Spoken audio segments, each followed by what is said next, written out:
Neymar junior সারা দুনিয়াকে নাচিয়ে ছাড়লেও একজন ডিফেন্ডারের কাছে তিনি হার মেনেছিলেন। আবার সেই ডিফেন্ডারও স্বীকার করেছিলেন তিনি যত খেলোয়াড়ের মুখোমুখি হয়েছেন তাদের মধ্যে নেইমার সেরা। নেইমার এ পর্যন্ত এই ডিফেন্ডারের বিপক্ষে করতে পারেননি কোনো সিঙ্গেল গোল ও অ্যাসিস্ট। শুধু নেইমার নয়, হালের ভিনিসিয়াস জুনিয়রও এই ডিফেন্ডারকে একদিন বলেছিলেন, তুমি এত ফাস্ট কিভাবে? কে সেই ডিফেন্ডার?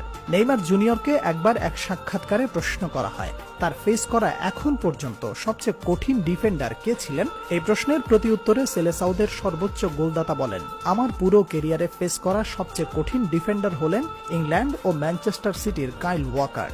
সে খুব শক্তিশালী, সে স্পিডের পাশাপাশি অসাধারণ ক্ষিপ্রতা সম্পন্ন। পুরো ক্যারিয়ার জুড়ে নেইমার দা সিলভা সান্তোস জুনিয়রের কারিশমাটিক ড্রিবলিংয়ে যেখানে বারবার পরাস্ত হয়ে যেতেন ডিফেন্ডাররা, তাকে ব্লক করার জন্য করতে হতো স্লাইডিং সহ রাফ ট্যাকেল। সেই নেইমার স্বয়ং বারবার বাধার সম্মুখীন হয়েছেন কাইল ওয়াকারের সামনে।